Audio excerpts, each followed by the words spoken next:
Hello friends, welcome you all on my YouTube channel learn with Ajay. आज हम English के vocab show में बहुत ही अच्छे वर्ड्स की कलेक्शन लेके आए हैं जिन्हें हम बहुत ही स्मार्ट ट्रिक के थ्रू या मज़ेदार तरीके से सीखेंगे। तो लास्ट तक वीडियो देखना बिल्कुल ना भूलें, क्योंकि हम उन वर्ड्स को उठाए हैं जो आपके एग्ज़ाम में मल्टीपल टाइम्स पूछे गए हो, चाहे एसएससी का कोई भी एग्ज़ाम हो, एनडीए सीडीएस की बात हो या कैट का एग्ज़ाम हो। हर एक एग्ज़ाम के बहुत इंपॉर्टेंट वर्ड्स को उठाए जो मल्टीपल टाइम्स पूछे गए, उनके सिनोनिम और एंटोनिम को ऐसे मज़ेदार तरीके से याद करेंगे जो आपके मेमोरी में डायरेक्ट सेव हो जाएगा। आप एग्ज़ाम में बहुत ही अच्छा परफॉर्म करके आएंगे। तो इसलिए लास्ट तक वीडियो देखना बिल्कुल ना भूलें। हर एक फ्रेंड्स को शेयर करो जिनको वोकैब से डर लगता था, क्योंकि अब वोकैब को रटने की ज़रूरत नहीं है। अब हम उसको ऐसे मज़ेदार तरीके से याद करवाएंगे कि आपको याद करने की ज़रूरत ही नहीं है। तो लेट्स स्टार्ट। आज का पहला वर्ड क्या है? बर्जियोनिंग। पहला वर्ड क्या है? बर्जियोनिंग। बर्जियोनिंग में वर्ड छिपा हुआ बर्गर।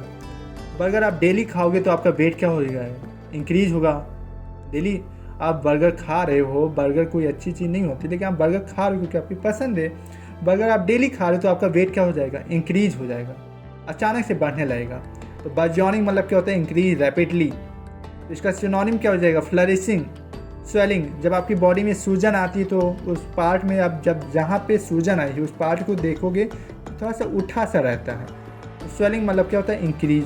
ठीक है। मशरूमिंग मतलब भी इंक्रीज होना। ठीक है। Sky rocketing. रॉकेट स्काई में जब जाता है तो उसकी हाइट धीरे धीरे इंक्रीज होने लगती है। तो स्काई रॉकेटिंग मतलब क्या हो गया? इंक्रीज होना रैपिडली। सर्ज मतलब भी इंक्रीज होना। इन्फ्लेटिंग, जब आप इकोनॉमिक्स स्टडी करोगे 9th 10th 11th 12th की, इसमें आप ज़्यादातर ये मैक्सिमम टाइम्स ये वर्ड यूज़ कर देखेंगे, इन्फ्लेशन एंड डिफ्लेशन। तो इन्फ्लेशन मतलब होता है इंक्रीज रैपिडली, कोई भी चीज़ अचानक से बढ़ोतरी होना। इन्फ्लेशन मतलब भी होता है इंक्रीज रैपिडली। आप स्विंग, कोई झूला है बार बार ऊपर ही हाइट अप ही मतलब अपवर्ड इंक्रीज हो रहा है उसका हाइट। तो आप स्विंग मतलब भी क्या हो गया? झूला जब आप ऊपर झूल रहे हो बार बार ऊपर ही चला जा रहा है, हाइट उसकी इंक्रीज होती चाहिए आप, तो आप स्विंग मतलब भी होता है इंक्रीज रैपिडली। आपटिक, आप एग्ज़ाम देने गए तो आपकी हर एक क्वेश्चन के आपको आंसर पता थे, तो आप स्टार्टिंग से अप से ऊपर से अपवर्ड से सारे क्वेश्चन टिक करते चलेंगे तो आपका कॉन्फिडेंस लेवल क्या हो जाएगा? इंक्रीज होने लगेगा। तो आप टिक मतलब भी इंक्रीज होना। असेंडिंग एंड डिसेंडिंग, आपने स्टडी किया होगा क्लास 9 छोटे क्लासों में, सॉरी 9th 10th कह रहे हैं। असेंडिंग और डिसेंडिंग ऑर्डर आप छोटे क्लास फर्स्ट सेकंड में स्टडी किए होगे, असेंडिंग डिसेंडिंग। तो असेंड मतलब क्या होता है? असेंडिंग में इंक्रीजिंग ऑर्डर में लिखना आता है, डिसेंडिंग में डिक्रीजिंग ऑर्डर में नंबर लिखना रहता है, आपने सीखा होगा। तो असेंड मतलब भी क्या होता है? Increase rapidly. असेंड से इसका एंटोनिम याद कर लिया डिसेंड। इंक्रीज से वर्ड याद कर लिया डिक्रीजिंग। डिमिनिशिंग मतलब भी होता है छोटा। नेचर ऑफ इमेज आपने स्टडी किया होगा, लाइट में याद आ रहा कुछ? तो डिमिनिशिंग मतलब भी होता है छोटा सा। ड्विंडलिंग, विंड की स्पीड धीरे धीरे क्या होती है? डिक्रीज होने लगती है। तो ड्विंडलिंग मतलब भी होता है डिक्रीज होना। डाउनटर्न मतलब भी डिक्रीज होना। डिक्लाइन, एब्ड, ये सारे इसके एंटोनिम हैं। इसका मतलब क्या होता है? डिक्रीज होना। इसका इन्फ्लेशन के ये एंटोनिम है बर्जियोनिंग के। डेप्रिसिएट और डेप्रिकेट, ये वर्ड मैंने साइड में इसलिए लिखा क्योंकि एक्स्ट्रा इन्फॉर्मेशन है जिनमें बच्चों को कंफ्यूजन होती है। डेप्रिसिएट और डेप्रिकेट, देखो डेप्रिकेट मतलब होता है क्रिटिसाइज और डेप्रिसिएट मतलब क्या होता है? कोई भी चीज़ डिक्रीज हो रही है। ठीक है। अब आपको कंफ्यूजन नहीं होगी डेप्रिकेट और डेप्रिसिएट। तो सिमिलर आ रहा है कि भाई यहाँ पे आई है, यहाँ पे आई नहीं, डायरेक्ट एट ही है। तो डेप्रिकेट मतलब क्या होता है? इंक्रीज होना। ठीक है। डेप्रिसिएट मतलब क्रिटिसाइज। ठीक है। अच्छा, दूसरा वर्ड है टेपिड। टेपिड को टैप से कनेक्ट कर सकते हो। ठंडी में आपके घर में गीजर लगा हुआ है और टैप में पानी बहुत धीरे धीरे आ रहा है, तो आप तब तक कपड़े नहीं उतारते हो जब तक पानी पूरी तरह बाल्टी में भर नहीं जाता, क्योंकि आप इंटरेस्टेड नहीं हो कि बाथरूम में जाके टैप के बूंद हर एक बूंद को देखो। सोचते हो पानी भर जाए तभी हम जाएं। Means you are not interested, आप एंथुजियास्टिक नहीं हो कि पानी भरे, आप इंतजार करो। Miss you are feeling bore, इसीलिए आपने टैप में पानी पहले से खोल दिया। तो टैपिड मतलब टैप से कनेक्ट कर सकते हो। टैपिड मतलब भी होता है insipid, dull, boring, showing little enthusiasm, warmth. मतलब हिंदी में बोल सकते हो उदासीन। हिंदी में क्या बोल सकते हैं? उदासीन। इसके सिनोनिम देख लेते हैं। अनएंथुजियास्टिक, इनडिफरेंट मतलब भी उदासीन होता है। ये वन वर्ड सब्स्टिट्यूशन में पूछा गया है, इसलिए मैं बता रहा हूँ, अंडरलाइन करो, ये बहुत इंपॉर्टेंट वर्ड है। इनडिफरेंट मतलब ही होता है उदासीन। मोनोटोनस, आप किसी सॉन्ग को चाहे जितना लाइक करते हो, जितना आपका पसंद हो, पसंदीदा सॉन्ग हो, लेकिन एक ही टोन में वो बार बार आप सुनोगे तो आप बोर हो जाओगे, आप उसको बार बार नहीं सुनना पसंद करोगे। एक ही साउंड में, एक ही टोन में कोई आपको कोई कुछ भी लेक्चर भी हो, एक ही टोन में आपको सुनना नहीं पसंद करेंगे ना, तो मोनोटोनस मतलब भी होता है बोरिंग। हाफ हार्टेड, किसी काम को पूरे दिल से करो, तहे दिल से, कंप्लीटली पूरा दिल लगा दो उस काम करने में। देखिए हाफ है, हाफ हार्टेड मतलब आप उस चीज़ में इंटरेस्टेड नहीं हो। हाफ हार्टेड मतलब आधा दिल लगा रहे हो, आधा मन लगा रहे हो। तो हाफ हार्टेड मतलब क्या हो गया? अनइंटरेस्टेड, आप इंटरेस्ट नहीं ले रहे हो। लिस्टलेस, किसी टीचर ने, सपोज आप मॉनिटर हो, लेकिन आपको लिस्ट बनाना बहुत ख़राब लगता है, लेकिन आपको अपॉर्चुनिटी दी गई है कि आपको लिस्ट बनाना हर एक कैंडिडेट का, किस पर्सन ने काम किया है, किस स्टूडेंट ने, किस सब्जेक्ट में कंप्लीट है, किस सब्जेक्ट में नहीं, तो आपको टिक करना है और जहाँ पे नहीं कंप्लीट वहाँ पे क्रॉस करना है। तो आप जब लिस्ट बनाए तो कुछ पर्सन के आपने फालतू में टिक कर दिए और लेस नंबर ऑफ स्टूडेंट की लिस्ट बनाई। जब आप टीचर के पास लेके गए तो टीचर ने देखा कि आप इसमें तो कम बच्चों का नाम है और बच्चे कहाँ चले, तो आपने क्या कहा? Sir I was not interested to make this list. तो लिस्ट लेस, आप इंटरेस्टेड नहीं थे लिस्ट को, तो इसलिए आपने लिस्ट में कम लोगों का नाम लिखा। तो लिस्ट लेस मतलब क्या हो गया? अनइंटरेस्टेड या अनएंथुजियास्टिक या बोरिंग फील कर रहे थे। इसका सिनोनिम देखा लैक लस्टर। लस्टर मतलब होता है अट्रैक्टिव और लैक मतलब आप कम अट्रैक्ट हो रहे हैं, मतलब कोई भी चीज़ आपको कम अट्रैक्ट कर रही, मतलब वो इंटरेस्टिंग नहीं है, आपकी पसंदीदा नहीं हो चीज़। तो लैक लस्टर मतलब भी होता है बोरिंग टाइप का, या उदासीन कह सकते हो, या अनएंथुजियास्टिक कह सकते हो।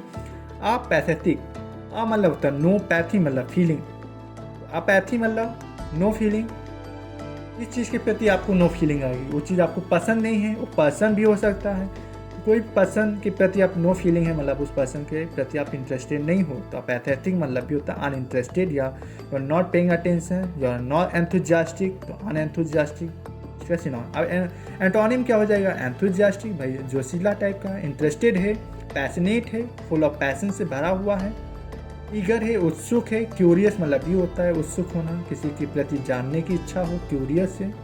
इंक्विजिटिव मतलब भी होता है जिज्ञासु, जिसे हिंदी में बोलते हैं जिज्ञासु, जानने की इच्छा। जो पर्सन ईगर हो, वाइटलिटी को वाइटामिन से कनेक्ट करते हो। यदि आप वाइटामिन के सोर्सेज ले रहे हो तो आप पूरा दिन फुल ऑफ एनर्जी रहोगे। फुल ऑफ एनर्जी मतलब जीलट बोल सकते हो, वर्ड एक बार आया हुआ है वन वर्ड सब्स्टिट्यूशन में, जीलट। जीलट मतलब क्या होता है? जीलट मतलब फुल ऑफ एंथुजियाज्म, ठीक है। वीगर, इसका एंटोनिम है अनएंथुजियास्टिक का वीगर। तो वीगर मतलब फिगर के, इसको फिगर से कनेक्ट कर सकते हो। फिगर किस टाइप के पर्सन जाते हैं जिम में बॉडी बनाने के लिए? जो थोड़े से बोल्ड होंगे, स्ट्रॉन्ग होंगे, जो एंथुजियास्टिक होंगे, अपनी बॉडी के प्रति सुधारने के लिए ईगर होंगे, उत्सुक होंगे, हमें कैसे अपनी बॉडी पे मेंटेन रखना है, वो ईगर हैं, उत्सुक हैं, एंथुजियास्टिक हैं। तो वीगर को कनेक्ट किया फिगर से, तो याद हो गया वर्ड वीगर। वीगर मतलब क्या होता है? एंथुजियास्टिक। अच्छा, तीसरा वर्ड है जनरस। जनरस मतलब होता है काइंड हार्टेड। OUS जहाँ पे आए वो एडजेक्टिव डिनोट करता है। यहाँ पे देखो मैं एक्स्ट्रा इन्फॉर्मेशन भी आपको कवर कर रहा हूँ। 5-6 वर्ड जाए हों, लेकिन उससे रिलेटेड कितने सिनोनिम और एंटोनिम आपको कितना स्टोरी के थ्रू या मज़ेदार ट्रिक्स के थ्रू याद करवाऊँ, तो लास्ट तक वीडियो जरूर देखिए और हर एक फ्रेंड्स को शेयर करो जो जिस एग्ज़ाम में इंग्लिश आती हो, ठीक है। तो जनरस मतलब क्या होता है? Happy to help someone in a selfless manner, मतलब उदार हृदय वाला। हिंदी में क्या बोलेंगे? उदार हृदय वाला या परोपकार करने वाला, जिसके अंदर इस सेल्फलेस मैनर में जो हेल्प करता है किसी पर्सन को, उसे क्या बोलते हैं? जनरस। सिनोनिम इसका ले लिया बेनिवोलेंट, बहुत ही इंपॉर्टेंट वर्ड है जो हर एक एग्जाम में कभी ना कभी आया हुआ है। तो बेनी मतलब होता है एक पॉजिटिव वर्ड जिसका मतलब होता है गुड। तो बेनिवोलेंट मतलब कोई पर्सन बहुत ही अच्छे दिल का है, काइंड हार्टेड है, तो बेनिवोलेंट मतलब भी होता है काइंड हार्टेड। आल्ट्रुइस्ट को वर्ड से देखो छिपा हुआ ऑल ट्रस्ट, क्या वर्ड छिपा हुआ? All trust. किस पर्सन पे आप ट्रस्ट कर सकते, किस पर्सन पे आप ट्रस्ट कर सकते हो? जो थोड़ा सा काइंड हार्टेड है, सेल्फलेस मैनर में वो हेल्प करता है हर टाइम, वो हर एक पर्सन, तो आप उस पर ट्रस्ट करते हो। और ट्रस्ट, उस पर पूरी तरह बिलीव कर सकते हो। तो और ट्रस्ट मतलब भी होता है परोपकार करने वाला या उदार हृदय वाला। मैग्नानिमस, उसका हृदय बहुत ही मैग्मा की तरह विशाल है। मैग्नानिमस मतलब भी होता है काइंड हार्टेड। म्यूनिफिसेंट, वो एफिशिएंट है, उसके लिए कोई भी काम करने के लिए वो एफिशिएंट है, बहुत ही सेल्फलेस मैनर में काम करता है। तो म्यूनिफिसेंट मतलब क्या होता है? बेनिवोलेंट या काइंड। चैरिटेबल मतलब भी होता है काइंड हार्टेड, फिलेंथ्रोपिस्ट वर्ड सुना होगा, वन वर्ड सब्स्टिट्यूशन में। फिलेंथ्रोपिस्ट मतलब क्या होता है, कोई भी पर्सन हेल्प करता है बिना कोई रीजन के। सेल्फलेस मैन, उसके पीछे कोई रीजन नहीं रहता है, लालचपन नहीं रहता, फिलेंथ्रोपी बोलते हैं उसे, काइंड हार्टेड। इसका एंटोनिम क्या हो जाएगा भाई, पर्सन कंजूस है, माइजर है, स्टिंजी है, सेल्फिश है, और एक मेलीवोलेंट। बेनीवोलेंट का एंटोनिम क्या हो गया, मेलीवोलेंट। मैल वर्ड जब लग जाता है वो निगेटिव वर्ड डिनोट करता है, जो थोड़ा सा निफेरियस, थोड़ा सा क्रूअल नेचर होता है, थोड़ा सा गंदा टाइप का नेचर, उसे मेलीवोलेंट बोलते हैं। अच्छा, चौथा वर्ड है बोस्टर। बोस्टर ये वर्ब को डिनोट कर रहा है, तो बोस्टर मतलब होता है टू सपोर्ट या स्ट्रेंथन, किसी का समर्थन करना, बोस्टर बोलते हैं। ठीक है, बोस्टर को करने का सकते हो, जब आप बोट को चलाते होगे तो एक स्टिक टाइप का एक चीज़ का यूज़ करना पड़ता है, मतलब आप हेल्प लेते हैं, सपोर्ट किसी का चीज़ का लेते हैं, तो बोस्टर मतलब क्या होता है, सपोर्ट करना। तो इसका सिनोनिम क्या हो जाएगा, सपोर्ट करना। रीइंफोर्स, रीइंफोर्स मतलब आप किसी के प्रति फोर्स लगा रहे हो, कोई पर्सन कमज़ोर है, आप उस पर फोर्स करो कि नहीं, बार बार फोर्स डाल रहे हो कि नहीं, यू कैन डू इट, आपके अंदर है वो काबिलियत। तो रीइंफोर्स मतलब क्या होता है, सपोर्ट करना। फोर्टिफाई, आपको आपने फोर्ट मतलब होता है किला, आप किसी पर्सन को किले की तरह मजबूत कर रहे हो, मतलब आप सपोर्ट कर रहे हो, स्ट्रेंथन कर रहे हो। बटरेस, बूस्ट मतलब भी होता है कॉन्फिडेंस बूस्ट, सुने होंगे कॉन्फिडेंस बूस्टर क्लासेज होती हैं, तो बूस्ट मतलब होता है किसी की सपोर्ट करना, स्ट्रेंथन करना। आप होल्ड, असिस्ट, इसके सिनोनिम हो गए थे। एंटोनिम क्या हो जाएगा, किसी पर्सन को वीक करना, वीकेंड, अंडरमाइन। एक वर्ड आया फीबल, ये भी वर्ड आया हुआ है, फीबल मतलब भी होता है वीक, कमजोर बनाना। सैबोटेज, जहाँ पे वर्ब की तरह यूज होगा तो उसका मतलब होता है किसी को कमजोर बनाना, लेकिन आप नाउन की तरह यूज करोगे तो सैबोटेज मतलब होता है तबाही। सिनोनिम क्या देखा, support, reinforce, fortify, buttress, boost, uphold and assist, इसके सिनोनिम हो गए। किसी पर्सन को आप कमजोर कर रहे हो तो सैबोटेज मतलब होता है कमजोर बनाना, ठीक है, या किसी चीज़ में बाधा बनना, ठीक है, जब वर्ब की तरह यूज हो रहा है। लेकिन नाउन की तरह यूज होगा तो उसका मतलब होता है कैटेस्ट्रॉफिक इवेंट जो होते हैं, या जो कैलेमिटी, जो आपके तबाही, डिस्ट्रॉय करना। तो सैबोटेज जब नाउन की तरह यूज होगा उसका मतलब हो जाएगा डिस्ट्रॉय, ठीक है। हिंडर मतलब बाधा, हिंडर के मैंने सिनोनिम बताए हैं। हॉट मतलब भी होता है बाधा, ऑब्स्ट्रक्शन मतलब भी बाधा होता है, ठीक है। एक वर्ड और देख लेते हैं, सोजन।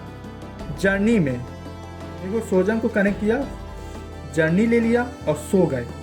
आप कोई जर्नी को कवर कर रहे थे, आप आधे रास्ते में सो गए, मतलब सोजन मतलब होता है टेम्परेरी स्टे करना, टेम्परेरी स्टे और विजिट, ठीक है, या स्टॉप होगा। या हॉट मतलब आप रुक गए, पॉज ले लिए, ठीक है।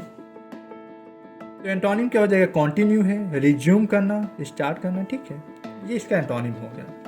डेरोगेटरी, डेरोगेटरी मतलब होता है अपमानजनक, कोई भी चीज़ जो आप कमेंट पास कर रहे हो थोड़ा सा अपमानजनक है, तो डेरोगेटरी मतलब अपमानजनक होता है।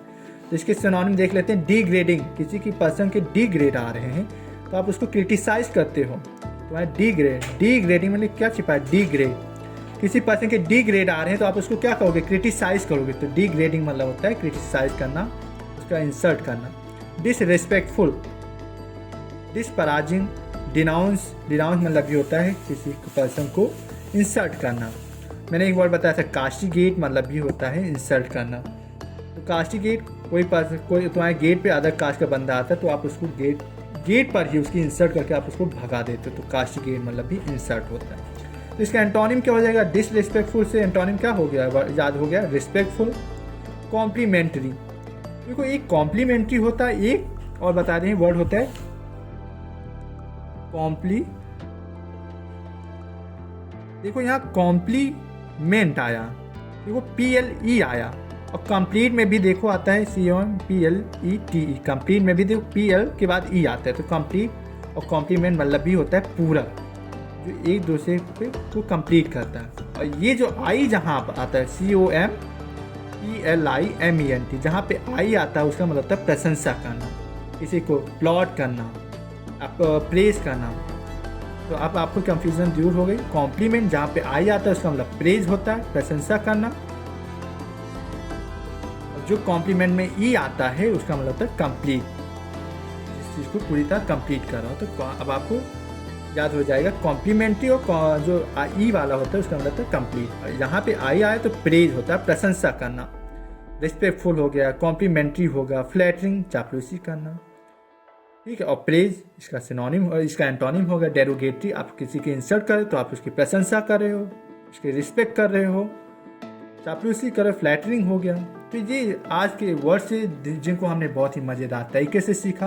कैसा लगा वीडियो कमेंट सेक्शन में ज़रूर बताएं। अच्छा लग रहा तो लाइक शेयर करना बिल्कुल ना भूलें और अदर फ्रेंड्स को भी शेयर करें, जिससे अब आपको वोकैब का जो डर है जो पूरी तरह को समाप्त कर दूंगा मैं। वो ऐसे ऐसे वर्ड्स की ट्रिक्स लेके आऊँगा जो आपकी मेमोरी में डायरेक्ट सेव हो जाएगा।